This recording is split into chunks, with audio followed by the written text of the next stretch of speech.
குடும்பத்திலே சந்தர்ப்பத்திலே யாராவது உடலை விட்டு பிரிய நேர்ந்தால் அதற்கு காரியங்கள் செய்ய வேண்டும் என்று சொல்வார்கள். ஆனால் ஞானிகள் காட்டிய வழியிலே காரியங்கள் எவ்வாறு செய்ய வேண்டும் என்று அவர்கள் சொல்லியிருந்தாலும் அதன்படி நாம் செய்கின்றோமா என்பதை பற்றி குரு இதிலே சில விளக்க உரைகளை கொடுக்கின்றார்கள். ஆனால் இங்கே நாம் இப்பொழுது கடைபிடிப்பது அனைத்துமே சாங்கிய சாஸ்திரங்கள் தான். ஆனாலும் தியானத்தை கடைபிடிப்பவர்கள் சாமி என்ன சொன்னார், இவர்கள் ஏன் இப்படி செய்கிறார்களே என்று மனதிற்குள் எண்ணுவார்கள். ஆக இறந்த வீட்டிற்கு சொந்தக்காரர்களோ மற்றவர்களோ உறவினர்களோ அங்கிருந்து வருவார்கள். யாரும் அழுகக்கூடாது, வேதனையான உணர்வை எடுக்கக்கூடாது என்று சொன்னால், அப்பா இறந்ததற்கு அழுக வேண்டாம் என்று சொல்கின்றான் பார், இவனெல்லாம் நரகலோகத்திற்குத்தான் போவான் என்பார்கள். ஆனால் அவர்களோ சொர்க்கலோகத்திற்கு அனுப்புபவர்களாக இருக்கின்றார்கள். ஆக இதுபோன்ற சந்தர்ப்பங்களில் நாம் என்ன செய்ய வேண்டும்? இந்த தியானத்தை நாம் கடைபிடிப்பவர்கள் தாய் தந்தையருடைய உணர்வு கொண்டுதான் இந்த உடலையே நாம் பெற்றிருக்கின்றோம். அவர்கள் அழியாத நிலை பெறுவதற்கு என்ன வழியோ அதைத்தான் நாம் செய்ய வேண்டும். என்றால் இதையெல்லாம் விநாயகர் தத்துவத்திலே தெளிவாக நமக்கு ஞானிகள் காட்டியுள்ளார்கள். இதுபோன்ற சந்தர்ப்பங்களில் விண்ணை நோக்கி நினைவினை செலுத்தி இந்த உண்மையை உணர்த்திய அந்த துருவ மகரிஷிகளின் அருள்சக்தி நாங்கள் பெற வேண்டும் என்று நம் உணர்வை நாமே சீர்படுத்தி நாம் மற்றவர்களுக்கு எதுவும் இடைஞ்சல் செய்யாத அளவிற்கு நாம் பண்பட்ட நிலையாக செயல்பட வேண்டும்.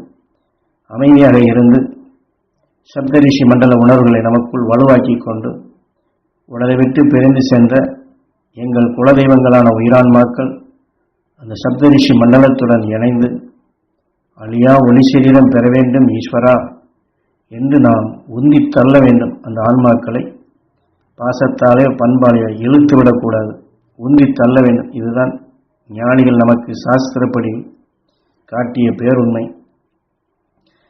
காரணம், அந்த குடும்பத்திலே அவர் இறந்தாலும் கூட அவருடைய சார்ந்தவர்கள் எல்லாம் இவ்வளவு நாட்கள் இந்த பூ உலகிலே எவ்வளவு கஷ்டப்பட்டீர்கள், இனி இந்த கஷ்டம் துன்பத்திலிருந்தெல்லாம் விடுபட்டு என்றுமே இன்பமான வாழ்க்கையாக சொர்க்கலோகமாக சப்தரிஷி மண்டலத்துடன் இணைய வேண்டும்.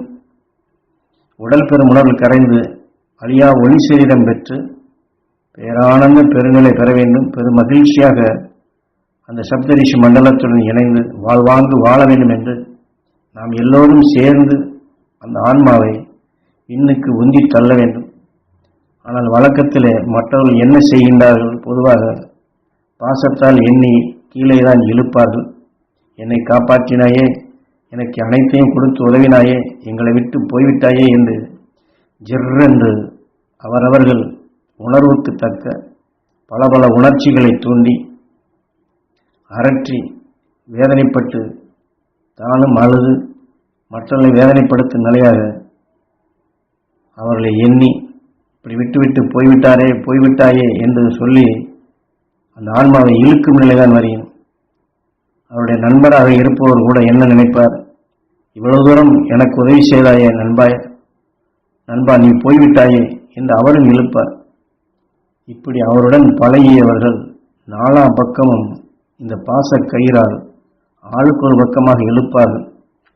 ஆனால் இதுதான் அந்த சந்தர்ப்பத்தில் நடக்கக்கூடிய நிகழ்ச்சிகள். ஆக நம்முடைய எண்ணங்களே அங்கே யமனாக வந்து அந்த உடலை விட்டு ஆன்மா பிரிந்தாலும் கூட இங்கே அவரவர்கள் எண்ணி வேதனைப்பட்டு துயரப்பட்ட நிலைக்கு தக்கவாறு இழுத்து தண்டனையைத்தான் நாம் அவருக்கு கொடுக்கின்றமே தவிர அவரை நாம் மேலே சொர்க்கத்திற்கு அனுப்புவதில்லை. ஆக யமன் எங்கே இருக்கின்றான்? ஆக பாச கயிறு என்றால் என்ன? நாம் அனைவரும் அவர் மீது உள்ள பாசத்தால் எண்ணத்தை அங்கே வைத்திருக்கும் பொழுது அந்த எண்ணம் புவிக்குள் அவர்களுக்கு அது யமனாக வருகின்றது. ஆக அதற்குத்தான் எருமையை வாகனமாக போட்டு காண்பிக்கின்றார்கள். காரணம், எருமை சிந்தனை இல்லாத நிலையில் கொண்டுதான் அது செயல்படும். ஆக அதுவே அங்கே யமனாக அமைகின்றது.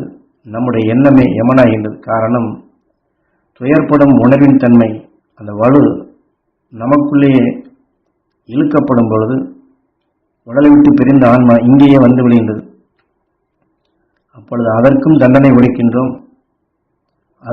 அதே போன்று நாம் இழுத்து கொண்ட பின் அந்த ஆன்மா இங்கே வந்து இங்கே நம்மையும் அவர் கடைசியில் என்னென்ன நோயெல்லாம் பட்டாரோ அவஸ்தைப்பட்டாரோ அதையும் இங்கே வந்து நமக்குள் ஊட்டும். இதுதான் இன்று நடந்து கொண்டிருக்கக்கூடிய உண்மை நிலைகள். ஆக இதை யாரையும் குறை சொல்வதற்காக அல்ல. இப்படித்தான் வழி வழியாக பரம்பரை குணம் என்றும் பரம்பரை நோய் என்றும், இதற்கு முன் தாய் தந்தையர் அவருடைய முன்னோர் இப்படி வழி வழியாக நம்மை அறியாமலே இப்படித்தான் நாமும் வேதனைப்பட்டு உடலை விட்டு பிரியும் நிலையாக கடைசி நிலைகள் அமைகின்றது. ஆகவே சற்று சிந்தித்து பாருங்கள் என்று ஞானகுரு இந்த இடத்திலே சுட்டிக்காட்டி, நம்முடைய சாஸ்திரங்கள் எதை வழிகாட்டுகின்றது, நாம் எதை வழி நடத்துகின்றோம் என்று சற்று சிந்தித்து பாருங்கள். உடலை விட்டு பிரிந்து சென்ற ஆன்மாக்களை உந்தி விண்ணுக்குத்தான் தள்ள வேண்டும். புவியின் ஈர்ப்புக்குள் நாம் அவர்களை இழுக்கக்கூடாது. ஆக இதை நாம் தெளிவாக தெரிந்து கொண்டு எல்லோரும் சேர்ந்து அந்த ஆன்மா பிறவியில்லா நிலை அடைய வேண்டும். சப்தரிஷி மண்டல அந்த ஒளிக்கடலிலே கலக்க வேண்டும்.